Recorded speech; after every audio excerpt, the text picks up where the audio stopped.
Hello friends, welcome back. आज बात करते हैं डायरेक्ट टैक्स के कुछ टर्मिनों को लेकर के। बेसिकली इसमें जो टर्मिनोलॉजी है वो है assessment year, financial year, current year, SSC and tax competition. ठीक है।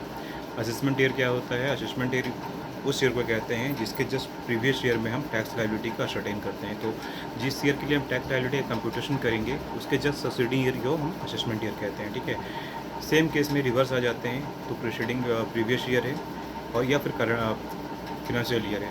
तो असेसमेंट ईयर के जस्ट प्रीसीडिंग ईयर को हम क्या कहते हैं? फिनेंशियल ईयर या प्रीवियस ईयर कहते हैं। ठीक है। आपस में इंटरलिंक्ड है एक साल दूसरे साल से। जिस ईयर को मान लीजिए कि हम एग्जाम्पल के थ्रू बात करें तो 2024-25 अगर हम करंट फाइनेंशियल ईयर में लेते हैं तो इसका सक्सेडिंग जो फाइनेंशियल ईयर होगा वो असेसमेंट ईयर कहला गया, यानी 2025-26। ठीक है। अगर हम 2023-24 की बात करें तो ये अगर प्रीवियस ईयर होता है तो इसका असेसमेंट ईयर होगा 2024-25। सेम केस में अगर 2024-25 असेसमेंट ईयर है तो उसका प्रीवियस ईयर 2023-24 होगा। क्लियर होगा? आई थिंक ये क्लियर हो गया है। नेक्स्ट पे आते हैं। असेसमेंट है। असेसमेंट एक प्रोसीजर है। होता क्या है कि जब हम टैक्स कंप्यूटेशन करने के बाद रिटर्न फाइल करते हैं जो भी रिलेवेंट रिटर्न आईटीआर को लेकर के इनकम टैक्स अथॉरिटी डिपार्टमेंट में, तो रिटर्न फाइल करने के बाद इनकम टैक्स डिपार्टमेंट उस रिटर्न का स्क्रूटनी करता है और according to the information provided in the return, ठीक है, वो क्या करेगा, उस असेसमेंट उस रिटर्न को प्रोसेस करेगा।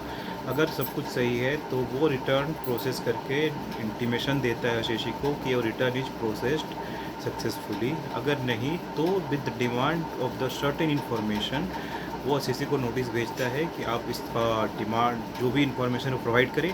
On the basis of that again provide after providing the information by SSC again वो रिटर्न को प्रोसेस करेगा। Everything is okay, then obviously return process हो जाएगा। देन अगेन नोटिस भेजेगा, इंटीमेशन भेजेगा एसएससी को कि और रिटर्न हैज बीन प्रोसेस। ठीक है। This is the assessment. एक लंबा प्रोसेस है, अपने आप में काफ़ी बड़ा चैप्टर होता है ये, बट ये समराइज बता रहा हूँ।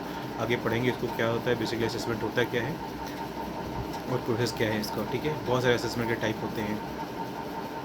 देन है tax computation. Tax computation basically क्या है, जिस किसी भी फिनेंशियल ईयर में हम टैक्स लायबिलिटी को सर्टेन करते हैं। जो प्रोसेस है टैक्स लायबिलिटी सर्टेन करेंगे this is called tax computation. Different SSC different type of tax computation 5 heads में कंप्यूट होते हैं। अगर किसी का 5 हेड नहीं है तो जितने हेड उसके जिस हेड पे वो काम कर रहा है बेसिक मेजर हेड पे ऑफ इनकम टैक्स उसका टैक्स कंप्यूटेशन मिला के करते हैं। ठीक है। तो ये भी एक कॉम्प्रिहेंसिव प्रोसेस है और डिपेंड करता है कि किस तरह का कंपनी या किस तरह का ऑर्गेनाइजेशन है और किसका हम टैक्स कंप्यूट कर रहे हैं। ठीक है। Then assessee the major portion, important portion, and it has a major important in the income tax act. ठीक है। अब असेसी नहीं होगा तो कुछ होगा ही नहीं, फिर ना तो असेसमेंट होगा, ना तो प्रीवियस होगा, ना असेसमेंट होगा। ठीक है। तो असेसी क्या हो गया? Assessee the person on which tax is impose. तो असेसी पे ही टैक्स इम्पोज होता है और उसी के बेसिस पे टैक्स लायबिलिटी उसका होता है। तो assessee is the person who is the sole responsible for paying the taxes और वो टैक्स पे करेगा through ITR. After tax computation जो भी लायबिलिटी है तब पे करेगा। ठीक है।